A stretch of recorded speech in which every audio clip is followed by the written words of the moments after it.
Hi hello friends, welcome to மீவிங்ஸ். இன்றைக்கி நம்ம இந்த வீடியோவில் English worksheet for KG students. அவங்களுக்கு இங்கிலீஷ் ஒர்க் ஷீட் எப்படி ப்ரிப்பேர் பண்ணி கொடுக்கலாம், வெறும் ஏபிசிடி மட்டும்தான் வச்சு க்ரியேட் பண்ணியிருக்கேன். எப்படி டிஃப்ரெண்ட்டாக நம்ம ஒர்க் ஷீட்டு க்ரியேட் பண்ணலாம் அந்த கேஜி ஸ்டூடெண்ட்டுக்கு, அதை தான் நம்ம பார்க்க போகிறோம். ஓகேங்களா? அவங்களுக்கு ஏபிசிடி தெரியும். ஓகேங்களா? ஏபிசிடி மட்டும் வச்சு தான் க்ரியேட் பண்ணியிருக்கேன். இந்த ஐடியாவை நீங்கள் ஃபாலோ பண்ணிக்கலாம். ஓகேங்களா? இப்போது மிஸ்ஸிங் லெட்டர் நான் ஏ டேஷ் போட்டிருக்கேன், சிடி எங்கள் ஒரு லெட்டர் விட்டு 2 லெட்டர் விட்டு எழுதியிருக்கேன்.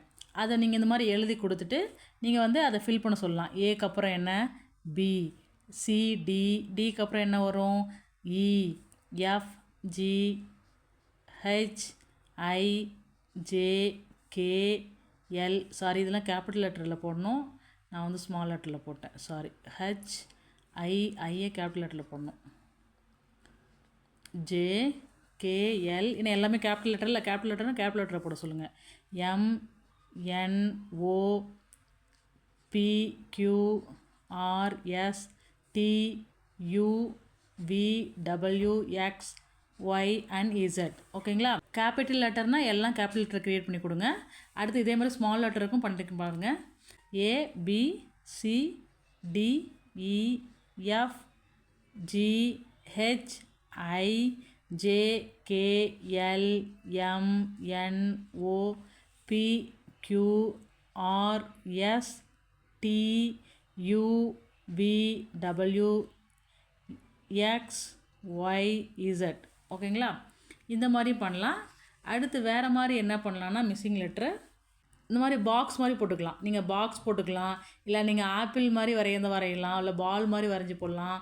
இல்லை ஏதாவது ஒன்று நீங்கள் ஏதாவது ஒன்று ஒரு ட்ராயிங் வரைஞ்சி அதில் லெட்டர் எழுதுகிற மாதிரி ஒரு 26 பாக்ஸு, 26 பால்ஸு, இல்லை 26 ஆப்பிள்ஸ், லீவ்ஸு, உங்களுக்கு என்ன ட்ராயிங் வருமோ அந்த மாதிரி நீங்கள் வரைஞ்சி இப்படி மிஸ்ஸிங் லெட்டர் மாதிரி க்ரியேட் பண்ணி கொடுக்கலாம். இப்போ A, B, C, D, E, F, G, H, I, J, K, L, M, N, O, P, Q, R, S, T, U, V, W, X, Y and Z. ஓகேங்களா?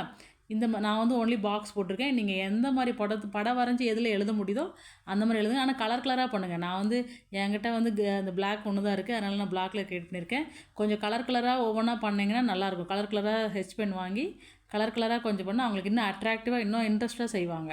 அதுக்காக தான் சொல்கிறேன். ஓகேங்களா? நான் முடிஞ்சால் நெக்ஸ்ட் வீடியோலாம் கொஞ்சம் கலர்ஃபுல்லாக பண்ண பார்க்குறேன். என்கிட்ட இப்போ ஒன்லி பிளாக் ஸ்கெட்சு தான், பிளாக் மார்க்கர் பண்ணி தான் இருக்குது. அதனால் நான் இதை ட்ரை பண்ணுறேன். நீங்கள் முடிஞ்சால் கலராக வாங்கி பண்ணுங்கள். ஓகேங்களா? ஐடியா இதுலேருந்து எடுத்துக்குங்க. அடுத்து circle the odd alphabet in the group. ஆட்னா என்ன, எல்லாமே சேமாக இருக்கும், ஒன்று மட்டும் டிஃப்ரெண்ட்டாக இருக்கும், அதை மட்டும் சர்க்கிள் பண்ணு அப்படின்னு சொல்லுங்கள். ஓகேங்களா? இப்போ பாருங்கள், அந்த குரூப்பில் ஏஏஏ, சிஏஏ. அப்போ எது எல்லாமே ஒன்றா இருக்குது, எல்லாம் ஏஏவாக இருக்குது. எது டிஃப்ரெண்ட்டாக இருக்குது, இங்கே சி. அப்போ சியை சர்க்கிள் பண்ணு. அடுத்து பி, டி. எது மட்டும் டிஃப்ரெண்ட்டாக இருக்குது, பி. அது ஒன்று மட்டும் தனிப்பட்ட வித்தியாசமாக இருக்கும், அதை சர்க்கிள் பண்ணு சொல்லுங்கள். சி, ஓ, சி. எது டிஃப்ரெண்ட்டாக இருக்குது, எல்லாம் சி, இங்கே ஒன்று தான் ஓ.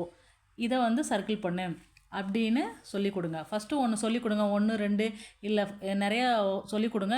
நான் உங்களுக்கு எக்ஸாம்பிளுக்கு ஒரு 3 தான் எக்ஸாம்பிளுக்காக பண்ணியிருக்கேன். நீங்கள் ஒரு 10 பண்ணிவிட்டு ஒரு 4 5 சொல்லிக் கொடுத்துட்டு அதுக்கப்புறம் அவங்கள பண்ண சொல்லுங்கள். ஏன்னா எடுத்தோடனே அவங்களுக்கு தெரியாது. நம்ம ஃபஸ்ட்டு சொல்லிக் கொடுக்கணும், அதுக்கப்புறம் தான் அவங்க பண்ணணும். சில குழந்தைங்க 2 வாட்டி 3 வாட்டி சொன்னால் புரிஞ்சுப்பாங்க. சில குழந்தைங்க 10 வாட்டி சொன்னால் தான் புரியும். அப்போ பொறுமையாக சொல்லிக் கொடுங்க, ஈஸியாக அண்டர்ஸ்டாண்ட் பண்ணிப்பாங்க. நீங்கள் அவங்கள திட்டவோ அடிக்கவோ தேவையே கிடையாது.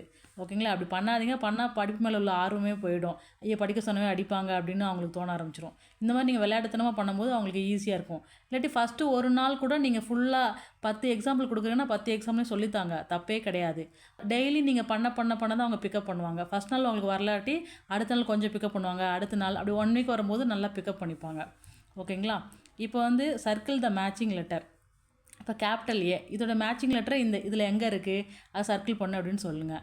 ஏக்கு நேராக எங்கே இருக்குது, ஸ்மால் ஏ இங்கே இருக்குது. அப்போ இதுதான். ஓகேங்களா? அது கேபிட்டல் லெட்டருக்கு மேட்சிங் லெட்டர் ஸ்மால் லெட்டர் இங்கே இருக்கும். B, DBI. அப்போ பி, இதுதான் பி.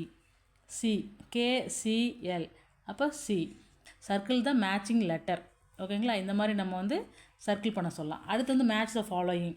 என்னென்னா ஒரு பக்கம் கேபிட்டல், ஒரு பக்கம் ஸ்மால் கொடுத்து கரஸ்பாண்டிங் லெட்டரை மேட்ச் பண்ண சொல்லுங்கள். சினா சி எங்கே இருக்குது? ஸ்மால் சி இங்கே இருக்குது, இங்கே பண்ண சொல்லுங்கள். ஐனா ஸ்மால் ஐ, எம்னா ஸ்மால் எம், க்யூனா ஸ்மால் க்யூ. ஓகேங்களா? நீங்கள் இந்த மாதிரி டெய்லியும் அவங்களுக்கு க்ரியேட் பண்ணி கொடுத்தீங்கன்னா அவங்களுக்கு ரொம்ப ஈஸியாகவும் இருக்கும், இன்ட்ரெஸ்ட்டாக பண்ணுவாங்க.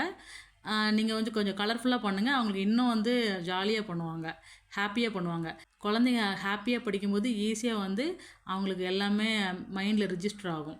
ஸோ வந்து இந்த ஏபிசிடி அவங்களுக்கு வந்து இந்த லீவில் நீங்கள் சும்மா எழுத வைக்கிறதுக்கு பதிலாக இந்த மாதிரி ப்ராக்டிக்கலாக கொடுக்கும்போது அவங்களுக்கு இன்னும் நல்லா நல்லா வந்து ரிஜிஸ்டர் ஆகும். ஸோ இந்த மாதிரி ப்ராக்டிஸ் பண்ணி கொடுங்க. ஓகேங்களா? அதை வந்து ஒரு ஜாலியாக விளையாட்டுத்தனமாக அவங்க பண்ணுவாங்க. அவங்களுக்கும் படிக்கணுன்னே இன்ட்ரெஸ்டாக வருவாங்க அப்போ தான். இந்த வீடியோ உங்களுக்கு பிடிச்சிருந்துச்சுன்னா லைக் பண்ணுங்கள், ஷேர் பண்ணுங்கள், கமெண்ட் பண்ணுங்கள், சேனலை சப்ஸ்கிரைப் பண்ணுங்கள். தேங்க்யூ. தேங்க்ஸ் ஃபார் வாட்சிங்.